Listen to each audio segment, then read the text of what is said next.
Defense Forces of the Republic of Kenya, His Excellency Honorable Uhuru Kenyatta, EGH, and the Deputy President of the Republic of Kenya, Honorable William Samoei Ruto, EGH, to be held at the Moi International Sports Center, Kasarani, on Tuesday, 9th of April, 2013, at 11:45 a.m.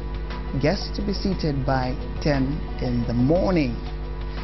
Also, His Excellency Honorable Mwai Kibaki, CGH, and Her Excellency Mama Lucy Kibaki, EGH, request the pleasure of the company of the invitee to the inauguration of the 4th President and Commander-in-Chief of the Defense Forces of the Republic of Kenya. This is now to a state luncheon.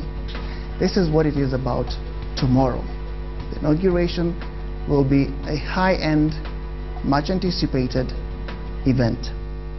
Everybody has an anticipation of their own, curiosity, celebration, just to watch and see what happens. In studio tonight, I want to have a discussion on some of the reflections we've had going forward and some of the things we'll be looking to see attended to by the new head of state and his deputy. There may be things which we have flagged in the past, maybe they didn't get enough attention, and maybe there are certain things which were done very well and we want to see if we can achieve a sense of continuity. Good evening, thank you for joining us on Newsline. My name is Louis Otieno. With me in the studio tonight, I'm happy to invite a newly elected member from Nyeri County, Priscilla Nyokabi. Thank you. You're still gleaming. It's a happy moment. I'm happy. It's really celebration and good evening, viewers. Congratulations. Thank you. Kirithi Murimi joins us again. We had a very intense discussion on governance structures, and this becomes part of the controversy now with the agitation of the new governors, and you will tell us what you think about that going forward. As always, Professor Okapondo will help us in some of the things we have difficulty in discussing as Kenyans when we don't know where to place our loyalties or where to defer to our cultures or defer to modern science as it is. Thank you for joining us, Professor. Thank you. Well, congratulations. Thank you. It's a new position for you. Thank you. I don't want to ask you what you'll do in 100 days. I don't want to ask you what's high on your agenda. Just what is the feeling in terms of there's a new responsibility on the map of Kenyan politics and you're in it? I think it's a good time. For those of us in Jubilee, it's good to be in the ruling coalition. We have more women for the first time after the new constitution, larger numbers than we have seen in the past, and youthful members, and I think that young people are always optimistic. If I was measured on optimism tonight, I think I'd probably range 100%. I really believe that the new government, the new legislature, and the new institutions will work hard. There will be tensions of the transition, but in the end, I think by the time we get to 2017, we will be seeing some positive light. Well, definitely, you have several responsibilities. Being representative of the women, also, as you've said, the youth have expectations and they have ambition. We want to see how far that goes. Kirithi Murimi, we talked about certain structures the other time when we met. Now those structures, some of them have come into contention already. Positioning is being discussed. How will this be rolled out? Now, having watched this, participated at some point, and now we want to enjoy an inauguration tomorrow, but as we go into this, there's certain things being flagged. What has concerned you? I think the key thing which behind the scene is not being discussed, and it's unfortunate, is that the thinking of the Constitution was that the provincial administration as a system was to be discussed by the people of Kenya in a space of 5 years, starting 27th August 2010. I think what the last parliament did is they reacted with some hurry to panobit a law which appears like it's talking national, but that law has not been subjected by Kenyans to a public scrutiny. The way the task force on devolved government went across the country, there was no going to the countryside for the purposes of getting the people thinking and understanding on the national structure. So from outside, I think the incoming cabinet, the parliament and the Senate must revisit that law, because the Constitution is so clear. It actually uses the language the system called provincial administration will be aligned to accord respect to the system of the county government. I think the people of Kenya need to be involved in asking what do they want with this system called provincial administration. All right, now everybody's asking too many things. Prof, there are certain discussions that have gone on, and some extreme. We have a country that says we are celebrating, some not too happy because it was competitive, and there are winners and losers. But what is the sort of discussion you would want to see going forward? Because we cannot be stuck at a result. We cannot be stuck at discussing the people who should have been and couldn't have been, because now there is somebody, there is a government coming in tomorrow. But some of our conversations have been extreme to the extent of bordering on just outright animosity towards each other. How far are we away from having the right discussions if we're going to say this is what we want to enjoy democratically? Well, I kind of think that the animosity is, in a sense, constitutional. The Constitution provides a framework within which we can handle conflict without destroying ourselves. Because I think it is not often said, but conflict is good. Without conflict, without people having differences in how we see things, we would not move.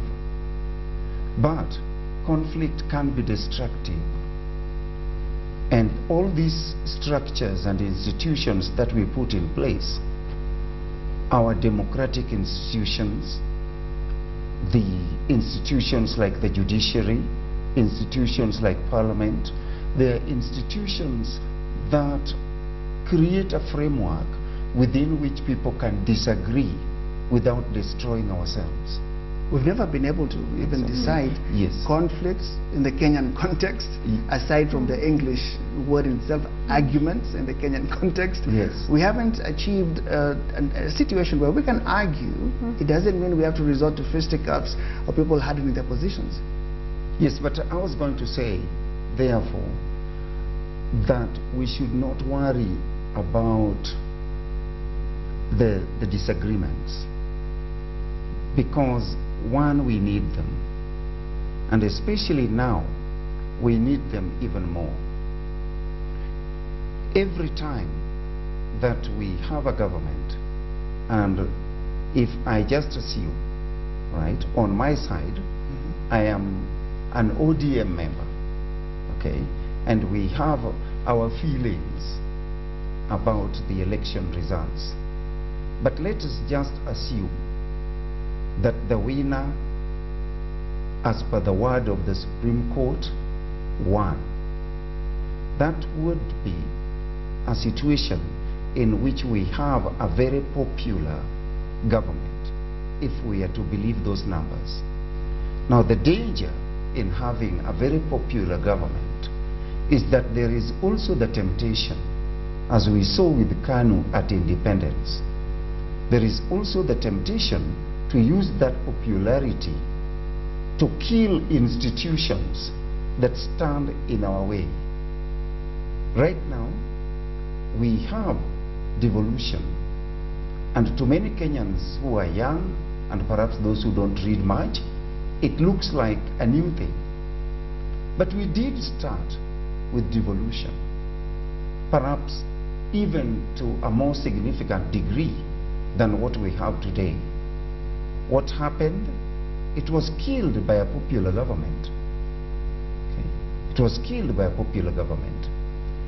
It's dangerous to have a government with a big majority in parliament, because if that government is not conscientious, it can use that majority to change the very structures that we value.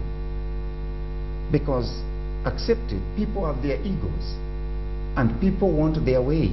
This is a power game, and people in power don't want anything to stand in their way.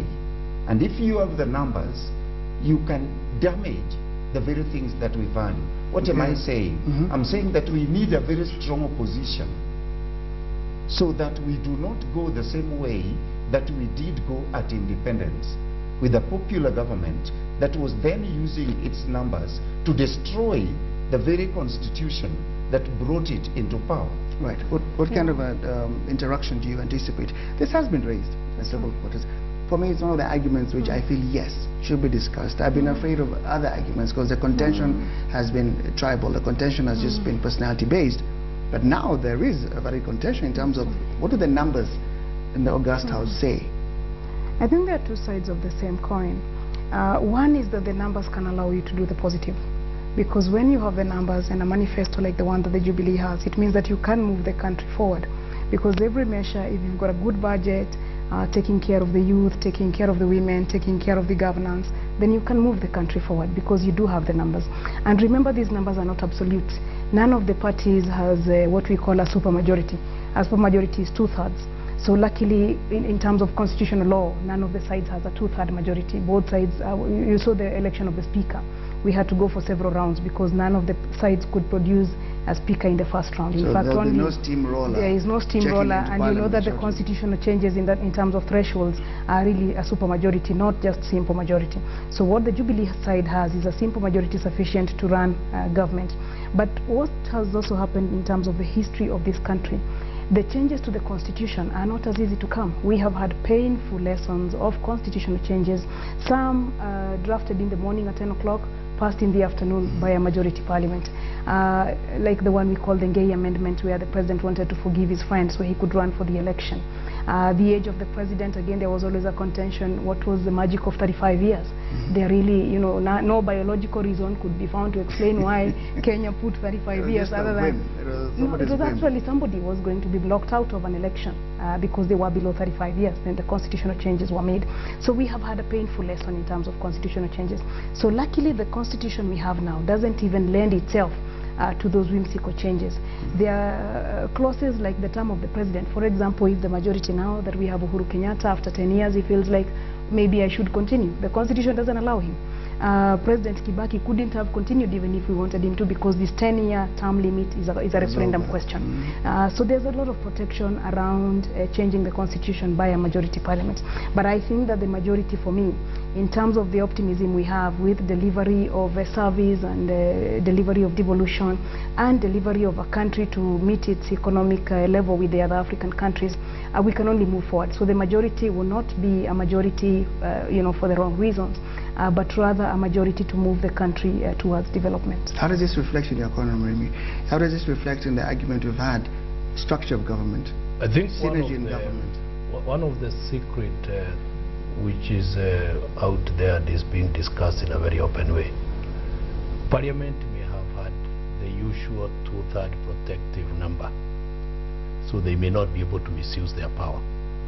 But when we come to the counties, there are some counties with absolute 100% of one party. And that's a debate that needs to be discussed openly. We are talking of areas like where Jubilee was very strong, in Nyeri, for example, where she comes from, where you may have no opposition in the county assembly. You're talking of Kisumu, yeah. So that question, in terms of what we call the resources for the people, because they are sitting on the two governments, that question needs to be discussed openly. How do we do oversight where the county assembly doesn't have a majority for opposition purposes? Do you know of a remedy? Because we might just discuss these things endlessly. I think the question now is, how does Senate help in the role of managing on behalf of the people of Kenya those counties which may misuse what we call now the supermajority in terms of budget making and all that. But coming back to her point and his point, because I think the two are talking from a very good angle. From an economic perspective, the seriousness of thinking this country, regrowing it with the fundamental legal framework that makes sense, is what we are not hearing from the two extremes, both the opposition side and the Jubilee side. And what we want to urge Parliament is to start becoming alert that we have been using the laws of the old Kenya, the British laws. Part of the things which you are unable to do, like if you wanted to roast coffee and sell it as, you can't do because those laws are not there.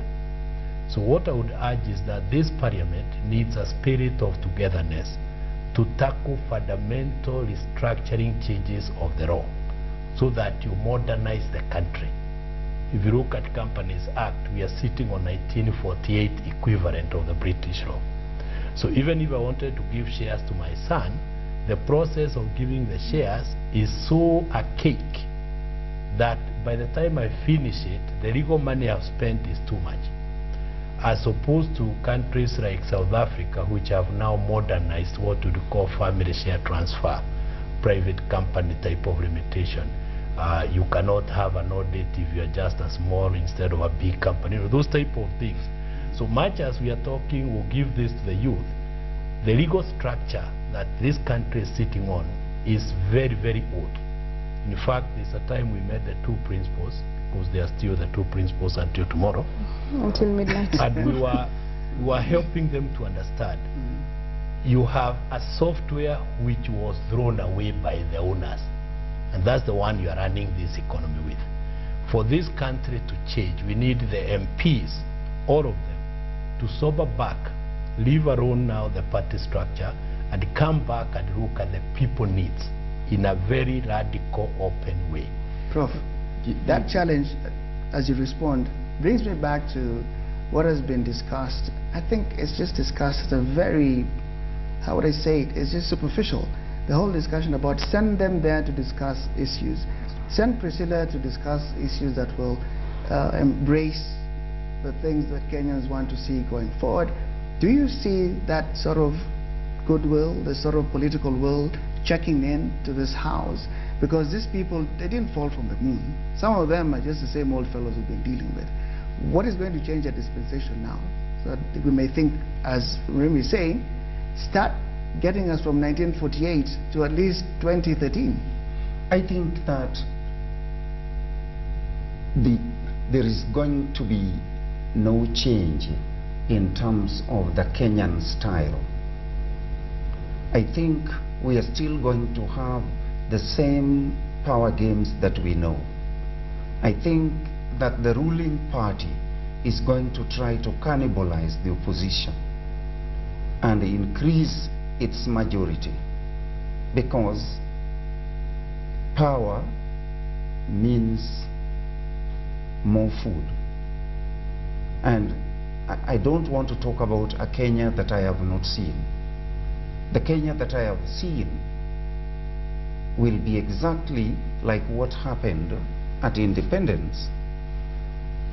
The opposition crossed the floor to join the ruling party because of the benefits that go with being on the side of the ruling party. That game has been played in Kenya again and again and again, and I see absolutely nothing to make me hope that it will be different. And that's why I'm saying that we need a very strong opposition, because politicians will remain politicians. Politicians will want to amass as much power as they can so that they get their will. That's, I don't know how people define power, but in the Bible it says in the prayer, thy will be done. And power is about your will being done. Prof, you look very scared. Yep. You look very afraid. I hardly see you like this. I'm not afraid. I'm Not just as a realistic. person. No. I'm just realistic. I think there's one point. There's worry lines in you, Prof, more than there's anticipation of some of the things which we're hoping will form us. But this is why we're here. Yes. We have to have this total discussion. But I always We need to convince say, him. I don't want to sit and form a choir. Yeah. So I do expect, and that's what I'm saying. So do we address Prof's fears? I think there's one point which he is saying, which is, I think, important. The fear of removing the ability to do oversight. In normal Kenyan English, we can call it what it is, which is corruption. If opposition is not what it's supposed to be, then corruption will be the problem which will not be tackled. And any of the crossing over of any of the numbers we are talking about will actually be seen in the House in terms of scratch my back, I scratch yours. You did this, I don't want to talk about you, so don't talk about mine, etc., etc. I think the people of Kenya need to be a bit open. The people we have taken to parliament are people we think and we believe strongly have the actual will, if I use his word, for the benefit of the people of Kenya. I'm one of those Kenyans who strongly believe that our president will give us value as a country. The oversight role that Prof is bringing is what therefore needs to be there in parliament, so that the president is in the executive. What has parliament done for the people of Kenya?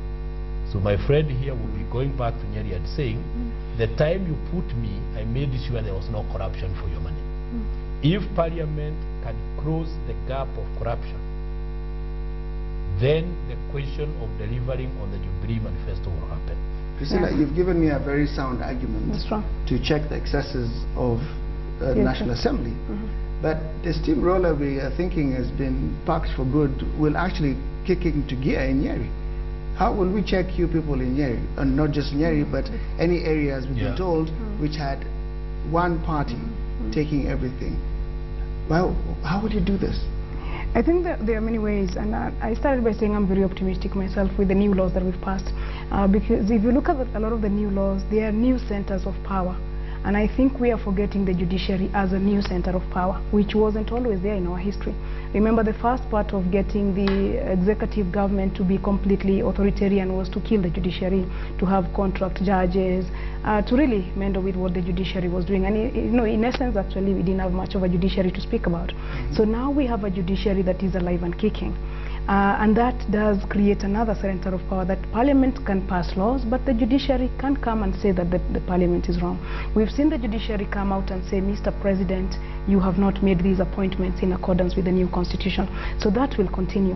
Another institution that has got to be strengthened very urgently is the Anti-Corruption Commission, so that any of the excesses of the bodies or of the powers, be it of the governor, Parliament doesn't have a lot of leeway with money. It is actually the governors. It's actually underestimate the role you will have. So let's say, well, everybody has got to be checked. We all have to, sort of clip our hands and just keep off taxpayers' money. So that Anti-Corruption Commission would then be another body that is actually outside of all of these elected members that is checking. But let's also remember that public participation has become a big right. I know we still have a lot of distance to cover in terms of civic education and making people really understand that this is your money. I have a daughter. If my daughter loses 100 shillings now, I don't come back and say, very good girl, you've done well. I really get angry. 100 shillings has been lost. So that's the same anger that we should feel every time somebody in government or some other official loses money. So that public participation. To jump into the courage of civic education only when there's a poll coming out. That's the problem. And I think now the challenge will be, especially in the counties like he's saying, where you have one party system, in the sense of the people who are elected. There were other parties, but then a lot of the elected officials come from one party. Then the only power there that can check this is going to be the people's power. People starting to just build capacity to see a budget. Corruption isn't as technical as it is made to sound, really. If we have 2 million to buy computers, we really should just spend 2 million buying computers. Anything less or anything, not complying with that requirement is something anybody can tell. So I'm hoping that that Prof, power goes can down. I move you from what you've alerted us to, which I think we've generally accepted is a cause of concern. And as I look at the state of the nation now, maybe I want to look at some of the things, if any, that you'd want to see continued, you'd want to see stopped, or one of the things you anticipate, if embraced and championed, will become a better country. I believe that one of our institutions, the judiciary, must work very hard to re-establish confidence in the hearts of a good number of Kenyans. It's true that the Supreme Court saved us from what, if you look at the alternatives, could have been a very ugly situation. But I participate a lot in civic education. Between 2007 and the time of the election, I met the slum dwellers in Nairobi practically every month to talk about issues of peace and so on. And now let me tell you what they are saying, which is not what I believe, but it is what they are saying. They are now telling me I cannot convince them that the court is better than the stones. That bad? Yes, that's what they are saying. But some of the things, can we just wait them out? Yes, because right now I'm being a reporter, Louis. That's what I'm telling you. Okay, you stand commissioned. Yeah, right now I'm being a reporter, and I'm telling you that our judiciary has a very big job to do to reestablish the confidence that people had in it. Why? Because in going through the processes of the Supreme Court handling of the petition, the Supreme Court did a marvelous job in allowing us to be with it, to listen with it. Great transparency, beautiful. But when it came to judgment, the Supreme Court denied us a chance to follow its reasoning, which therefore means if you see evidence given and you are told it's this way, you would have liked to hear the reasoning, how that evidence was used. We had been waiting for a number of days. That evening, we could have waited for 6 hours to hear the reasoning so that we would reach the conclusion with them. Now, what they did left a number of people with a question mark. How did they arrive at that? How did they dismiss the evidence? How did they, you know, when I was young, there was a schedule. There was a schedule. I know, Yeah. yes, but let me just say this, yeah. That is their explanation. But I'm talking about what people feel. And I'm telling you here, I'm doing an analysis by giving my opinion, but I'm also reporting to you what is on the ground. I think the first thing that stands out for me is they did roll out a schedule. Yes, they did. I agree. And I'm saying that is their explanation. But that does not deal with the emotions. Okay, let me take that to another level. Let me finish. Yes. Let me finish here. Yes. I don't know if anybody here saw the man called Karugu, the AG who came after Njonjo. Okay? And Karugu taught Kenyans one thing.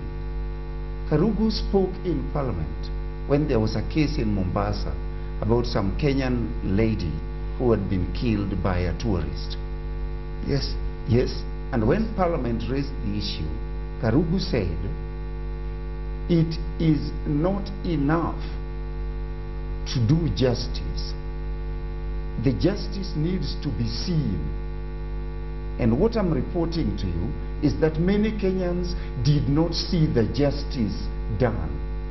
It was probably done, but the legal minds could understand it. But ordinary people did not see it.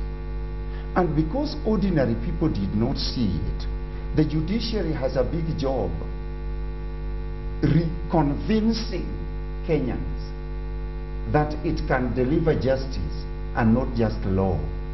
Right. Yes. Well, I think that remains a discussion to be had, especially since we are waiting for them to give us the beef of the reasons. and the reasons behind that. I want to leave that for that moment. And this is why I was asking. It is quite accurate to say there's a constituency that is not jubilating tomorrow. Is there any possibility that in the kind of rollout you are anticipating to give out as a new member, and if the structures do come together, do we have a chance of not pacifying, but can the kind of progress we're looking to have, can it actually be able to carry the other constituency with it? So that as much as we will proceed with our difference of opinion, we've agreed we cannot be just one voice, but at least we can now concentrate on looking at the things that can work for us regardless where we are. And I'm worried now, Yeah. especially for the conflict we're having between the governors and the county commissioners. Now, if those can be ironed out quickly, maybe if we start rolling out success stories, there may be another reason for Kenyans to concentrate on this. I think there are three things that Kenyans should be proud of. And I personally would not indirectly debate part of what my brother has said, but I would think is good feedback to the incoming government. But three things Kenyans should be proud of. One, the Constitution does not allow any incoming president to discriminate any Kenyan. So I think Kenyans should be happy that irrespective of who you voted for, you will be included in whatever are your issues, both at the county level and at the national government level.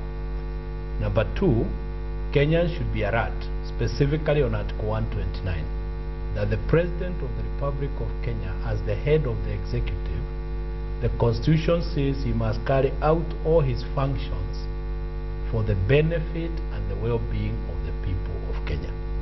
So apart from being told, the Constitution also says it should be done. Number three, which I think is very important and is an important debate, we need to get the members of parliament maybe on a retreat to sober down what I would call how we talk as a nation. Because the point of the slum person is not created from nowhere. It's created by a talk that that person has listened to. So I think all the house, what I would call the parliament, which is the Senate and the parliament, should go back to the drawing board. Let them call each other names somewhere in a very good, open, transparent way. Let us offroad what I would call the fear of the big person. They need to ventilate. Because what we have not told Kenyans is that the incoming president is not the President Kibaki, Moi or Kenyatta. This is a completely new Kenya you're entering. The Kenya you are going to, you have never even lived. The Constitution says for the president to do anything, he has to do it in writing. He has to do it under seal. He has to do it under his signature. So this president who is going to oppress you is not there. It's not the president we are coming with tomorrow. I would also think the incoming president and the deputy president owe it to all Kenyans to start going to those areas that never supported them, so that they give them confidence that we are also your president, so that the nation start coming down to details of working. And that's where the commissioner and the governor are fighting. If you listen carefully and you select the areas with the big problems, it is also the areas where the opposition may have won, and therefore are feeling that maybe you are misusing us because you are the owner of Harambee House. So a bit of, you know, if it was not so and so, maybe I would have been around my office. So that whole area of who is giving instructions needs to be managed. And at the back of my mind, it is the executive authority which is being given permission tomorrow to summon all the commissioners back to Nairobi, the county commissioners, and give them a running method of how to talk down there.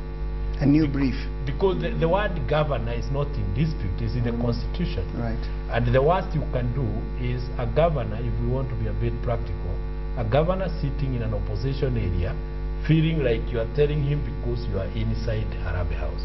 We need to bring, it is an institution talking, not the person who won the elections. Well, I'll take a break now. When I come back, I want to discuss further and see if there's a way we can lock on the things that will show us this promise we're being given tomorrow. Is there a promise to actually celebrate, or should we just be cautionary as we go forward? Well, let's talk at the break. We have a new executive that is going to be appointed. An executive, I personally hope and have championed that more women are appointed and more able people who can move this country forward. Because what we've been saying with the Constitution is where the forefathers of Africa left us, find the political kingdom and then find the economic kingdom. We seem to have now found the political kingdom. We have the governors, we have everybody in place. having elected everybody in place, let us now move the country forward. Of course, there was going to be the contestation between the two sides, and that is why political competition is there. And political competition is a good thing. There is nothing wrong with having had the Jubilee win. Absolutely nothing wrong, nothing unconstitutional. In fact, it's like football. One side must score a goal. Your game, a real game. It's a very bad game where everybody is nil-nil, draw-draw. A real good game, one team has 3 goals, another one has 2 goals. That's what has happened to us. So we have the Jubilee side with the cup. But they don't have a cup for themselves alone. They have the cup for Kenya. So they have all these expectations. The youth are crying. The women have their own demands. The business people want an environment around which they can do better business. The agriculture people, remember as we speak, the rainy season is here. You've seen Nairobi, all these floods. So as we cross and as we jump, hope and stretch ourselves to get off the rain, there are expectations around farming, around fertilizers. So those expectations will be handled. But I think that every new government must be given what we call benefit of doubt in law. And that must be given by every citizen. It's the least you can give your government. Give it the benefit of doubt. Believe that the people who've been elected mean well. And then start to audit them as they move along. And there are many laws around which if you do the wrong thing, you will be, even recalled if the worst comes to the worst. I'm asking the Nyeri people to give me benefit of doubt. They just recently elected me with overwhelming majority. So I'm one of those who believe the election was good. I had myself in Nyeri 215,000 votes. We all panicked heavily when the electronic system went down. I remember running helter-skelter, thinking sasa kura zote zimepotea. But when we went to the stations, other than that the system was not working, the one that they were supposed to use to beam the results, the manual sheets which we all had occasion to see really just led to a good result, a good tally, and then eventually we all felt that I personally really feel that I was genuinely and duly elected by the people of Nyeri. They must now give me a chance. I have a term of 4 years. I'm not going to sleep. The fellow colleagues are not going to sleep. We have the house, like maybe 70% are new. We've got another 20% young elected leaders. Give us a chance, both with the opposition and with the ruling coalition, to deliver on the promises. Give them a chance. Give them a chance, they've got a promise. Give them a chance, they have a plan. What do you think, Prof? Great. I mean, we really have to give them a chance. Indeed, we cannot even deny them the chance. What we are talking about is, yes, we are all excited. It's always said that new brooms sweep cleaner, and we are waiting that there will be some clean sweeping. But of course, it's difficult for human beings to think without a sense of history, because the history forms our experiences. And the history in this country has been that winning parties reward their voters. That is what we have seen. We have seen that winning parties have a tendency to punish regions that did not vote for them. Part of the bitterness that we have in Kenyan voting is based on that fact. The reason Kenyans, feel very bitter when they lose an election is that they kind of know up to now. And if there is something different from tomorrow, we'll all celebrate. Shouldn't we then start to teach them different? Because what you've said is very valid. That has come from a particular training. It has come from a particular dispensation. It has come from actually very poor leadership, where somebody has gone around the country saying, I must win. In your little kiosk, you've told the border guys that if I'm not your chairman, then in fact there should be no borders here. We've never taught Kenyans to be on the opposite side of victory. Yeah, because if you look at Kenya today, if you went perhaps to the sky and looked down on Kenya and took the Vision 2030 map and then worked out how far the various regions are from Vision 2030, you will see that by the time some regions get to Vision 2030, some will be in 2060. So there are anomalies there. So the point I'm making is this. I cannot judge the people who are coming in tomorrow. I have not seen them. But I'm saying, as we hope, and we have to hope, that things will be different. Because what we have seen is so bad that we would not like it to be repeated.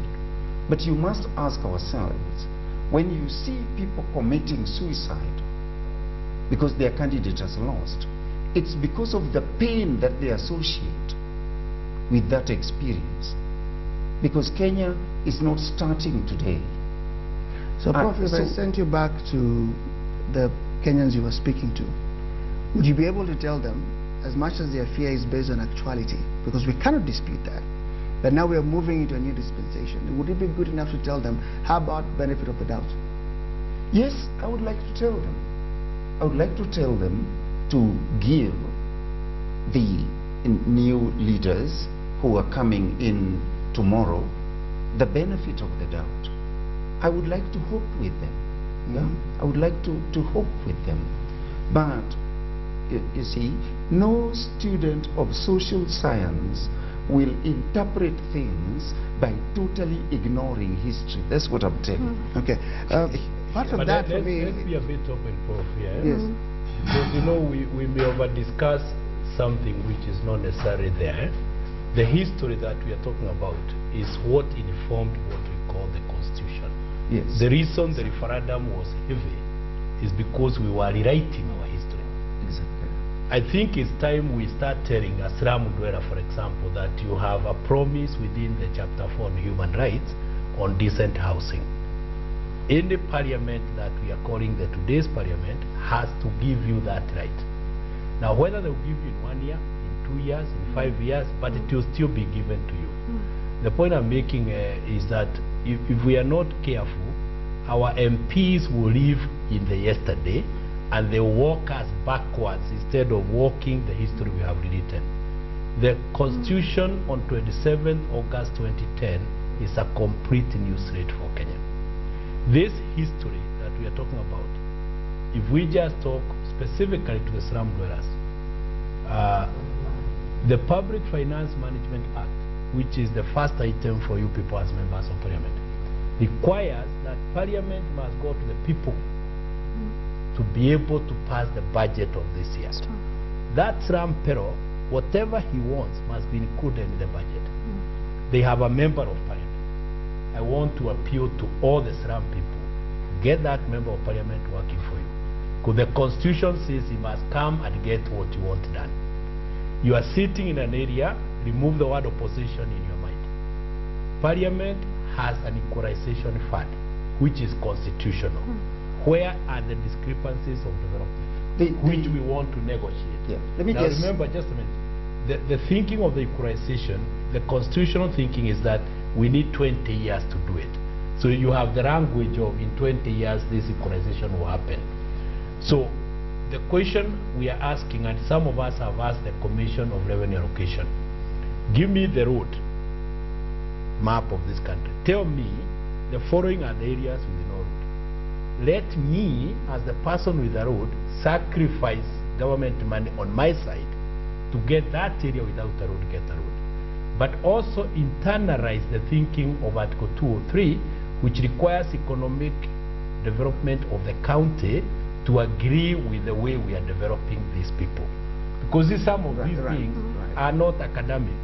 Yeah, I want to be very specific. Yeah, actually, if I'm fishing in Homa Bay, and I don't have a system to put my fish, which is a refrigeration system. Yes. But the guy in Wasinigishu has a refrigeration system to put his milk. This guy will always be richer than that one, because he doesn't waste the milk, because he has a refrigeration system. Pick the people sitting on that Homa Bay, work with them as a governor to Wasinigishu. Let them see how this refrigeration of milk happens. Let them go back.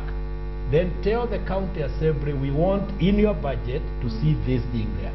Because what this constitution has done, which unfortunately the populace, what I call the politicians, don't want to release to the people, is to tell the people, if you know what you want, they cannot give you something different. That's the thinking of the constitution. Right. I mean, that is beautiful. Although, as I see it, you are being more academic than I am. Because you're talking about the Constitution. By talking about the Constitution, which I like, but as a Kenyan, you are ignoring the number one factor that governs Kenyan public affairs, and it's called impunity. You're ignoring the fact that people in power in this country, I'm not talking about the people who are coming in tomorrow. I'm talking about the people who have been there. And I'm saying the people who have been there have ignored constitutions. Don't we all know this? I'm talking about the fact that the people who are there have ignored law. I'm talking about the fact that even if you remember, at independence, we did have a constitution, but there is nobody except someone who is very academic who can ignore the fact that development priorities and the resources allocated to them have had some correlation with power in this country. You would need to be very academic to deny that. Yeah, but what we are saying... let me just finish, yeah? So I am saying, personally, I have hope. Yeah? Personally, I have hope. I have hope because we were told during the campaign that this is something going to be new. The only thing is that it has not happened. So we have very little room for using it for analysis because it has not happened. But what have we seen so far? We do have a constitution that puts in place a county government. That constitution says that the county government shall be distinct but interdependent with the national government. And is now it does not say that the national government shall have supervisory authority over the county government. But what do we begin to see? Don't we already see stresses based on the fact that those who are serving the national government in rather controversial circumstances are beginning to load it over those who are serving the county government.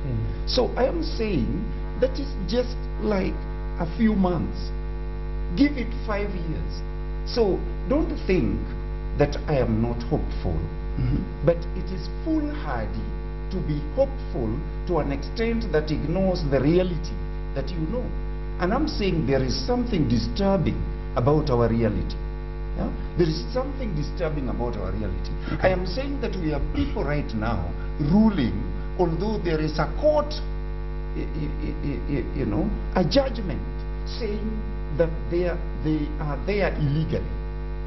What do we call that? We call it impunity. It is the same thing as the matatu owner seeing the road and going to the footpath on the pavement. It is not that the road is not there. Okay. I think that it is important to have this debate because you know that we have the Afro-optimists and the Afro-pessimists. And it is indeed true that Africa has had bad examples, including of the Constitution. It is actually very true that sometimes you have a very good document called the Constitution, but then you have opposite practice in terms of what the governors are doing and what the governance system is doing. So Prof is right that we have to be wary of what is in our region, what is happening with other places, and what we have seen. But I belong myself to Afro-optimists who believe that Africa is beginning to wake up and that Kenya is leading the pack in those African countries that are waking up to constitutional order. If this is the constitution we passed for ourselves, 67% of us said this is a good document. Even those who said no, remember, they were only opposing clauses and bits of that constitution. They were not opposing the entire document. So we are united in this constitution.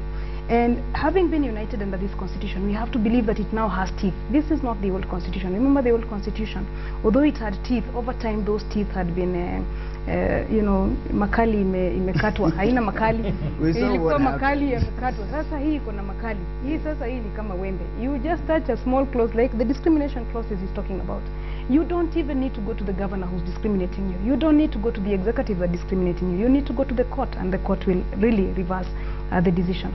So what I'm hearing from this debate and what is the message to the parliament and to the new government is that there must be quick wins. There must be in this budget that we are going to have this year, It's not just hope. There must be quick. We must have quick results on the table. By the time we speak in August, by the time we come to Madaraka Day, you know, almost 100 days after the new government has come in, I think that Uhuru Kenyatta and William Ruto, President and Deputy President, will have to show something on the table. There won't be that distant hope. Nobody wants Vision 2030. People will want to see where is the immediate gain.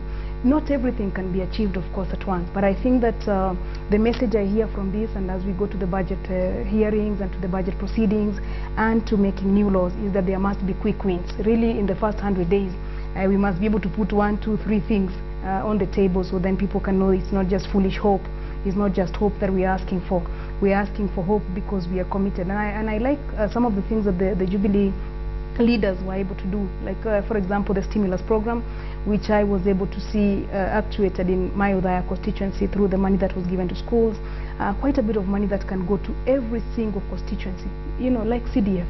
It really doesn't matter who you voted for, but there is something that you can speak on. Tell me something. Even I just want, there's still the fear prevails of lack of coordination, hence the conflict between a sitting governor and a county commissioner. There's the other thing which we've discussed, and I still feel is being raised, albeit in not very structured manner, but the whole question of the roles and what is anticipated for somebody like a governor or even a member. There's a conflict towards what they can actually do, towards what their powers actually are. And that is going to give room again for more apprehension from even the quarters of those who are starting out as hopeful, but they're worried about it. But the biggest thing you've raised for me today, which is very critical, is we've had leaders who've thrived on the lack or deliberate stifling of information to have an empowered citizen. Now, how do we turn that around so that even if we dive onto the blanket of hope, we have certain things which we can also use to actualize our hope? I think two things which are clear, and one I want to urge Kenyans to be not only very optimistic but very proud of themselves. The philosophy of constitutionalizing a country is a journey. It's not a one-day type of a thing. The fact that we are the sovereign power which we have agreed belongs to us, the fact that this country has started to discuss the national values, which values slowly will be taught in schools, gives me the meaning that in another 10 years, you will not be able to tell a Kenyan what is not correct. Let me disclose to you, when we did the Public Finance Act, for the first time we criminalized wrong instructions. In the Public Finance Management Act, as part of internalizing the constitutional way of using money, what my brother is calling impunity, we brought across that if you give a public officer the wrong information as a public officer, you'll be guilty of an offense of 2 years, a fine of 1 million, or both. I want to encourage Kenyans to internalize. There are things these governors will not be able to do, or any public officer will not be able to do, one of which is not giving you what belongs to you, because that will take him direct to the court process. The spirit of this, what we call the incoming government, is like we are crossing over to a new Kenya. The moment Uhuru is sworn in, and watch the space, the presidential circular which sets the duties of who is who will not be signed by Kibaki, to be signed by Uhuru Kenyatta. Those commissioners, those type of impunity in court we are talking about, will be something that will be cleared before the 16th opening of Parliament. That I can assure you. Right. The Senate, I have personally talked to some senators, and I've told them these are the things you need to reverse, which were passed wrongly by the old Parliament in the spirit of rushing all the bills.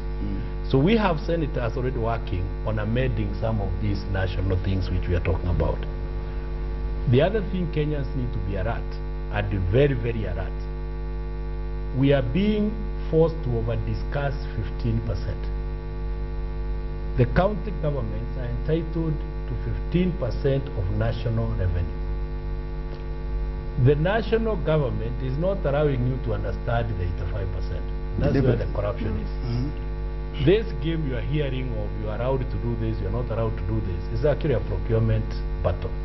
Well, definitely have to come back to that.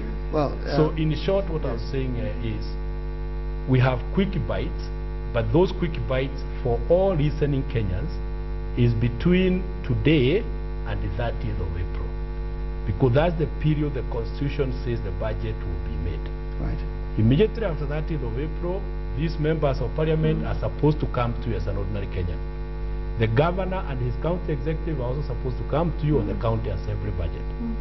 That public participation must start happening correctly. Let me take your final comments. Prof? Well, I must say that I have been made hopeful. I'm glad. by what my brother here is saying, because he definitely knows a bit more than is made public to all of us. So I'm hopeful, but I still go back on my initial point. We are dealing with human beings, and we are dealing with power, and those are tricky things. So I'm saying this country needs a very strong opposition if we don't want to lose the gains that we are proud of. If we don't want to lose the constitutional gains, if you don't want to lose the gains in all other policy, kind of the policy arrangements that we have made to see Kenya going the right way. Politics is like business. Competition makes people behave. Okay. Final comments, Priscilla? Oh, I think coming from the Jubilee side is really to ask for benefit of doubt, give this side a chance.